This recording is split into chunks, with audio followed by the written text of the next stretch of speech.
J'ai reçu cette sanction comme un salut. Voilà, la justice c'est la vie nation, dit-on, mesdames et messieurs. Bonjour, c'est encore moi, Jeffer Mikwete, journaliste à Mouka Congo. Grand merci à son excellence, monsieur le ministre de la justice et des gardes des Sceaux, maître Constant Moutamba, parce que Oyoka Kabiso, Ozaka toujours wana pona koyoka nini population bazali koloba concernant secteur na yo ya activité. Lobby, mesdames et messieurs, tout la kibino vidéo. Comment est-ce que le général Jean-Claude Kifwa Koudana Olomami azali ko beta ko torturer un maître avocat, et voilà qu'aujourd'hui lisanga ya ba avocat nyonso ba magistrat pe ba juge ba elelo ko kutana bongo na ministre de la justice maître Constant Moutamba, et aussi à l'air tout pour décrier cette action oyo ba juge ki bongo dinime. Comment est-ce qu'un officier supérieur a koki ko beta mutu tolongola na casquette kazali avocat, mais comment est-ce qu'un officier supérieur a koki ko pesa ordre na ba élément na ye enfin que bali kana ko torturer mutu en plein les jours. Et puis asuki wana te ake mosika ya koza même ba munition oyo ya l'état ba pesa ka bango pour la sécurité ya mboka ko sala ngo tapage ko beta question d'intimider. Bazaki sur place balobete azaki même sur le point de tirer ndekouana, et fort malheureusement bataki ko intervenir baganga ki basenga ki ba pardon ndé le général Jean-Claude Kifwa atikaki et a continué ki lisusu ko torturer ndekouana ba memaki na destination moko ozalaki inconnu. Ndenge tolobaki awa, mesdames et messieurs, peu importe délit oyo ndekouana salaki, mais le général ne pouvait pas quand même se faire justice. Le général ne pouvait pas quand même décider lui-même concernant les sorts Yandeko Nabiso. Et là, le Oyo, ministre Nabiso, il y a justice maître Constant Moutamba, en s'imprégner dans le dossier wana, parce que azuba pression kouta nangambo na mangambo pour na kosenga justice et salema contre le général Jean-Claude Kifwa Oyo, azali ko seme terreur kuna na Olomami. Balobi général Jean-Claude Kifwa azali semeur de troubles kuna na Olomami, yende azali a commis seigneur kuna na Olomami. Donc les entourages ya général Jean-Claude Kifwa ba comment intouchable, parce que ba ebete le général Jean-Claude Kifwa sakanakate ce qu'on meki ko toucher proche na yemoko abeta kamasa c'est à bout portant. Nous avons 9 jours de vol, 1 jour d'attrape. Voilà qu'aujourd'hui le général Jean-Claude Kifwa a eko kouisama na maboku ya bahe oyo basala kape ba défendre kamibeko. Ezali ba acte oyo biso to décriaka tongo me dit pourquoi. Bino ba officier supérieur bozali batu o sengeli bo servir d'exemple. Bon, on a une vidéo oyo, comment est-ce que collectif y a un avocat à Olomami, il y a une province sur la Sangana qui avec cette image pour soumettre plainte na bango et pas un ministre de la justice pour qu'ensemble avec le VPM la ministre de la défense nationale mon amboka ya Guy Modamvic basangana pour que balekana ko tsalo boko contre le général Jean-Claude Kifwa oyo azali ko semer terreur kuna na Olomami. Bon, depuis to kutani juste après.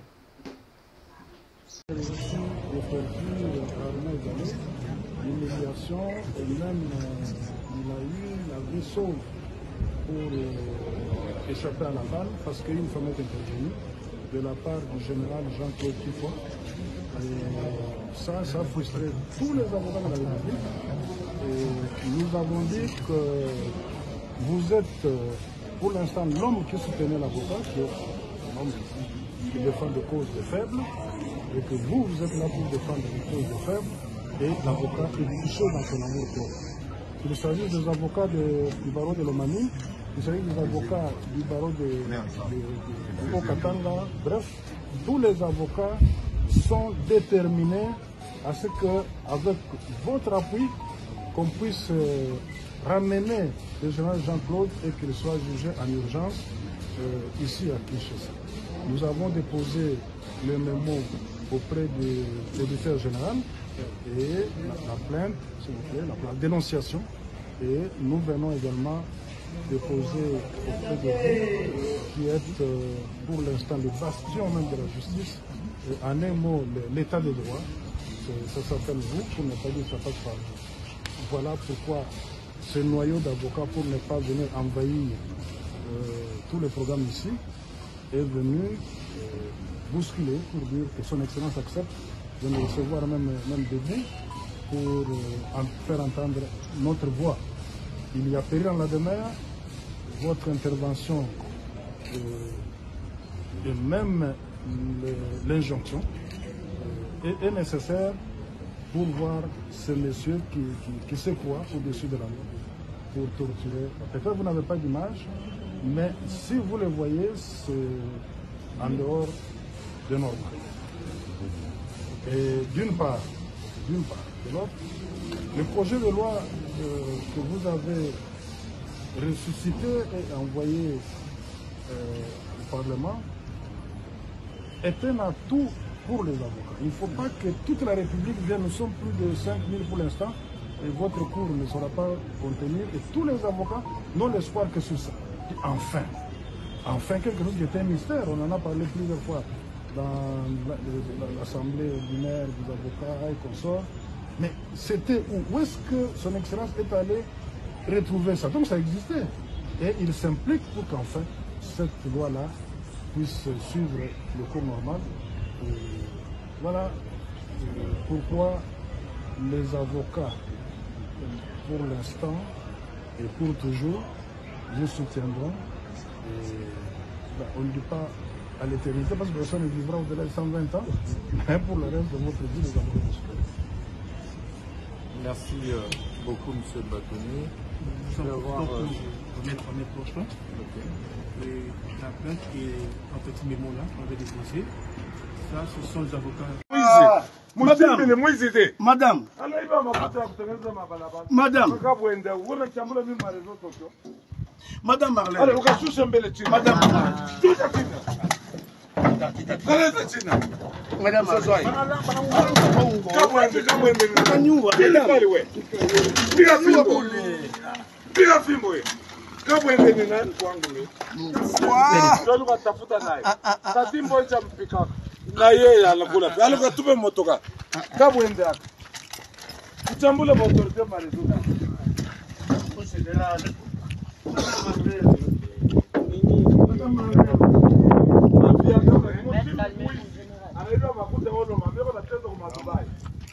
Madame Marlène. Madame Marlène. Non, j'ai dit...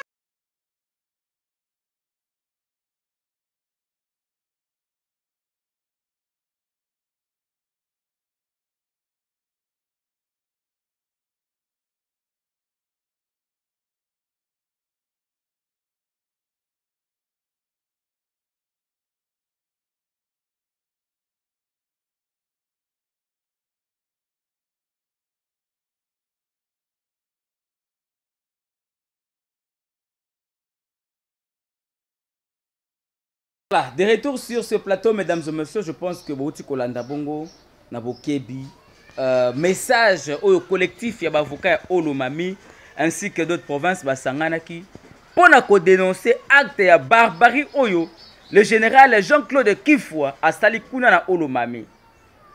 Balobi ezali deli na ya liboso te asala. Amesana ko sala yango parce que il est tellement bien garni. Azana ba garde du corps épelé au bazali na service naïe. Mais on se pose la question, est-ce que les rapprochés, to ba garde du corps au ba pesaka ba officier, est-ce que zalaka pona ko satisfaire ba besoin égoïste na bango, to zalaka d'abord pour la sécurité na parce que ozali ko occuper fonction moko songolo mpakala, o ezali ko pousser aux ala redevable envers l'état oyo apesio fonction wana. Le lot général Jean-Claude Kifwa a comme si basolonnet ba colite naïe. Ata sali mabe lokolo na armée ezalaka balobaka la discipline et la mère des armées bango ba ko respecter ba ko exécuter nanu. Si faut même ba mayo ba garde rapproché ya général Jean-Claude Kifwa ba ko exécuter nanu ordre wana général Jean-Claude Kifwa apande ba ko ya ko joie conscience sima. Voilà pourquoi to ko senga na maître Constant Mutamba le ministre de la justice. To ko senga na veut pas mabiso ministre de la Défense nationale ancien combattant Guy Modavita tokosenga na service nyonso ya renseignement et sécurité na biso botia loboko bokanga général Jean-Claude Kifwa afin qu'à répondre na ba acte na ye. Parce que babaka nini to décide de la loi. Mutaza likolo ya mibeko azali te, muta l'équipe mibeko na nguya na puissance azali te. Nous tous devons nous soumettre face à la loi.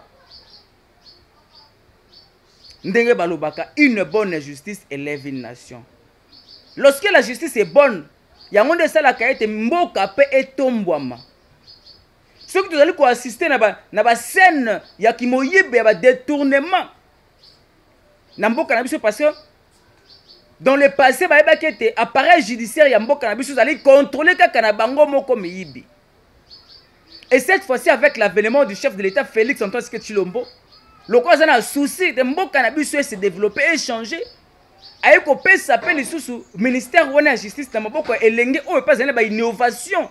Ya komema pour que justice na biso et se laver et se relever face à image autre ebaki yango na kala maître Constant Mutamba toko senga justice salema pona ndeko na biso o ba betaki ba torturer na olomami et puis toko senga pe na ba avocat bolandela dossier o tina suka enfin que le général Jean-Claude Kifwa azala penza aux arrêts.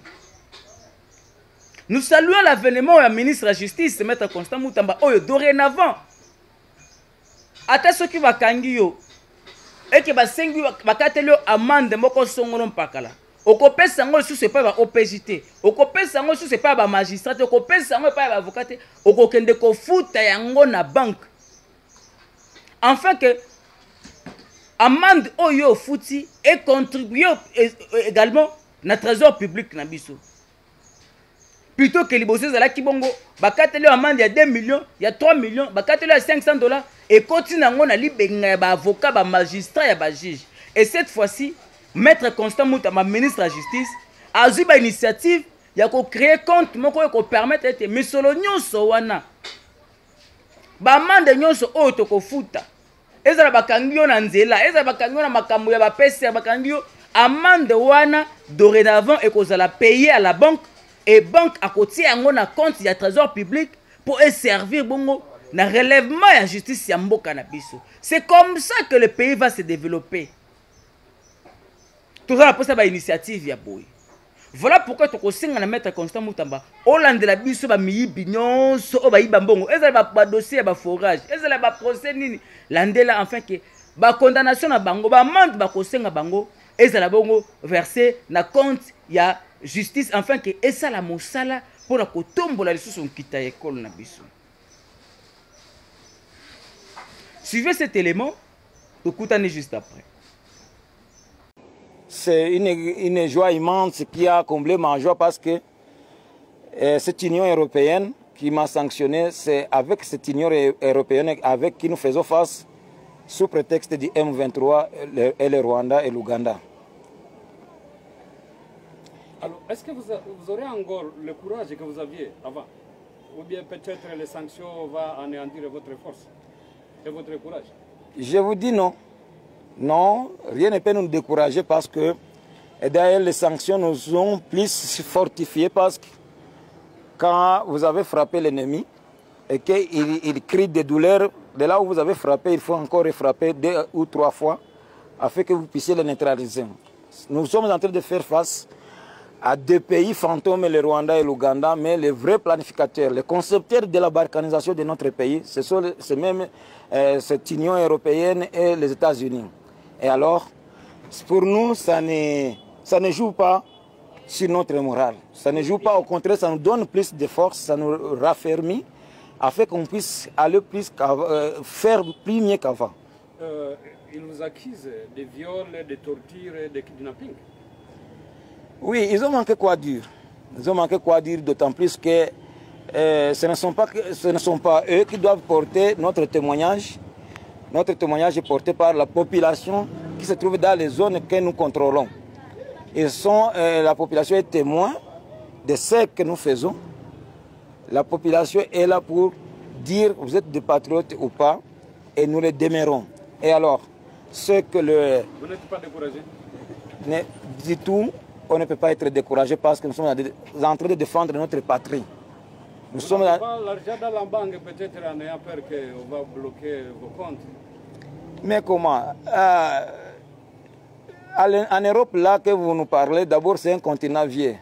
Qu'est-ce qui se produit là-bas? Ils viennent ici pour diviser notre pays, pour balkaniser notre pays, afin qu'ils puissent s'accaparer de notre terre, s'accaparer de notre richesse. Qu'est-ce qu'il y a en Europe pour que j'y aille et garder mon argent, ma fortune? Je pense, je n'ai rien à garder en Europe, je dois garder tout chez moi. Et je pense qu'on est à Goma. Mais à Goma, il y a des COPEC. Dans ces COPEC, je n'ai pas même déposé même $100 pour que peut-être ces $100 puissent être fructifiés.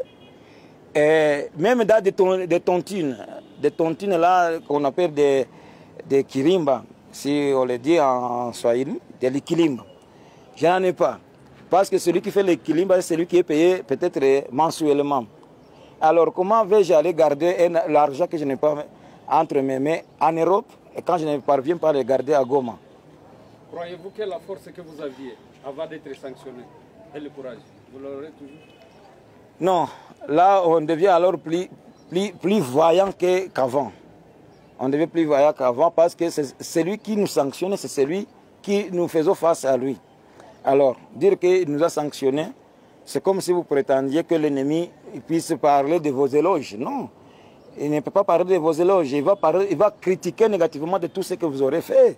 Et comment vous recevez cette sanction? On n'a pas sanctionné le Rwanda, on a sanctionné uniquement les Congolais. Non, il ne peut pas sanctionner le Rwanda, d'autant plus que vous avez entendu avec moi que dernièrement, ils ont signé des accords de minerais avec le Rwanda qui n'a pas aucun minerai qui l'exploite. Le Rwanda a exporté les minéraux, le coton en 2025 quand sous la roulette d'IRCD. Et dès lors là, ils n'ont rien exporté vers les pays étrangers. Donc, ils ne peuvent pas sanctionner leurs partenaires parce que c'est eux qui mettent, leurs partenaires, le Rwanda et l'Ouganda, ce sont eux qui mettent en exécution leur plan. Le nom encore? Moi, c'est le général Dominique Kamandine Daroutz.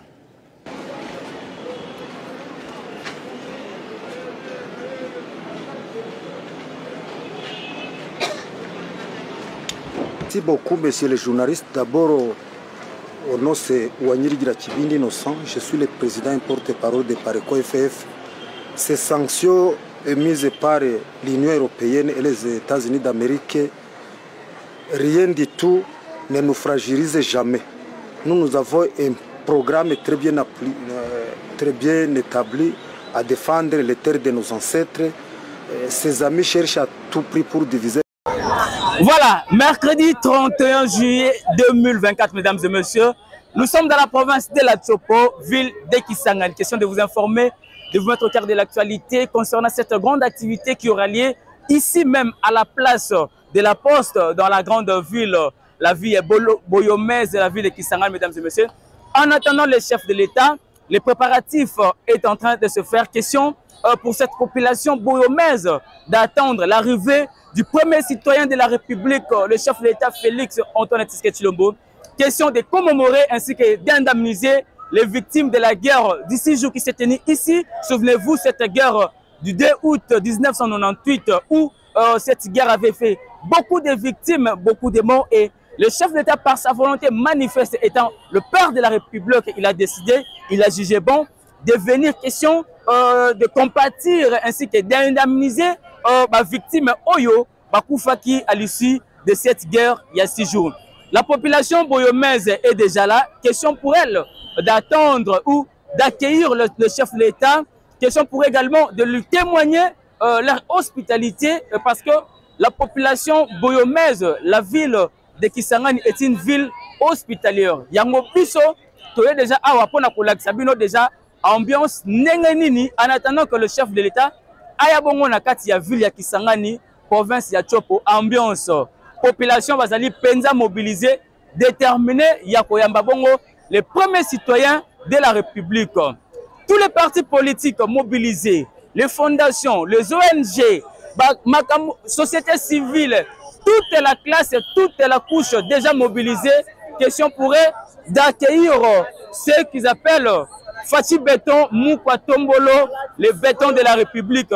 Kaka ndenge bozomona, bilenge ya Boyoma, ba jeune fille, ba maman, baza mobilisé pour na koyamba, oya bango, ba bengaka respectueusement béton de la République. Voilà, tokozata moi réaction ta mwandambu pour na to mekampe koyoka makanisi na bango. Voilà, moi mboka mbote ayo. Mbote mingi na sepeli makasi. Voilà, boni na nous santé. Santé malamu, très pépélé. OK, na ba bazali kolanda yo ba kolanda la partie de Kinshasa pour se présenter. Oui, on se présenter comme coordonnateur du marché central de la ville de Kisangani. Voilà, Ozali coordonnateur du marché central de la ville de Kisangani. Nous sommes mercredi 31 juillet, à quelques jours, il y a préparation pour la cérémonie à Monene pour Salema Awa, dans la ville Boyomese. Boni Bilo Bozali Komilenge, les premiers citoyens de la République. Nous avons vraiment mobilisé ma casse pour les premiers citoyens de la République. Talaka Kana Nikisanenge, premier citoyen, à Kanisa Gibiso Bana Grande Orientale Bana Chopo, et 5 bisonniers sur tout 10 000 Essengo. Parce que bon, à tête, tant que vous avez un colonna Misapi, déjà tu as un Essengo. Comme tous ceux qui pensent à un monde, Manzaka, Moya, comme c'est vous avez. Mais là, tu vas Kanisi Biso, papa, un beau gars, un Moutou. Si vous biso côté, on a la province, tu vas Makolo, Manzaka.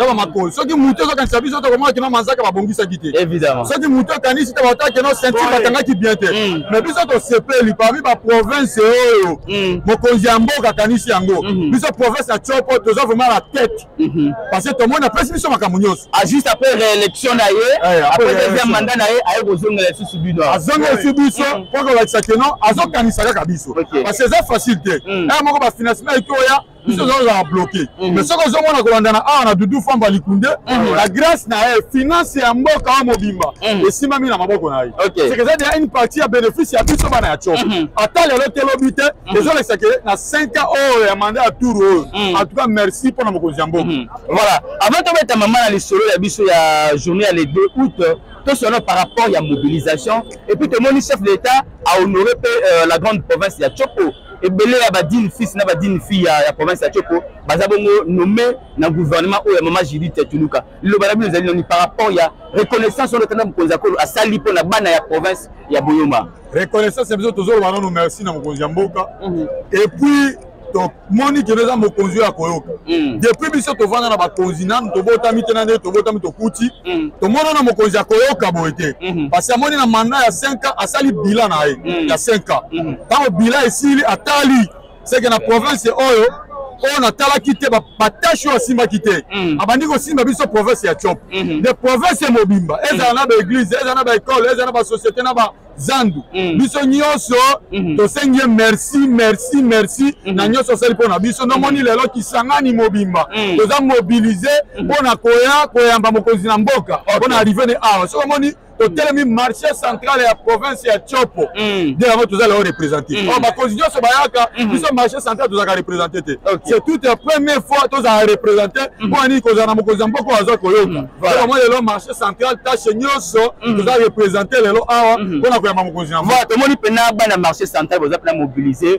bozali kolakisa bolingo na bino boni relation ya mokambi ya gouverneur ya province ya Chopo gouverneur de la province relation les alindeng na bino population na en tout cas Chopo mosala ni makambo Chopo mosala ni makambo parce que na lobi boy makambo bana na mutu nde kitina sena makolo ndenge yo papa o mokonzi ya mboka mobimba ya Congo azoka biso ndenge moko pa kanisa ko tiela biso gouverneur wa azo kabiso ye pa na tic tac eza ma moteur ke ezonyo beni non gouverneur ya jeune ayoki aya makabato ngonga nyoso za na posa na ye ya ko komisa message no ozo komisa yango bino bozo mona na ngonga muke to kokisa ta 1 mois 2 mois te musala de bandi na mboka oyo ona azo défendre chef de l'État. Voilà, parlons maintenant il y a grande activité oyo et le moli sur Kinshasa pour même mabiso awa pour représenter bande ko mabiso à Kinshasa. Journée à le 2 août wana babi tozali ko célébrer ko commémorer bande ko mabiso ba victime po ba kufa ki pe ko indemniser ko pesa bango to bete population ba victime za ki ebele. Kasi na moke oyo l'État abongisi na nzela ya tata mokonzi ekolo pe na ministre justice biso pona ko indemniser bande ko mabiso na likanisi wana boyamba ki yango no ndenge nene. En tout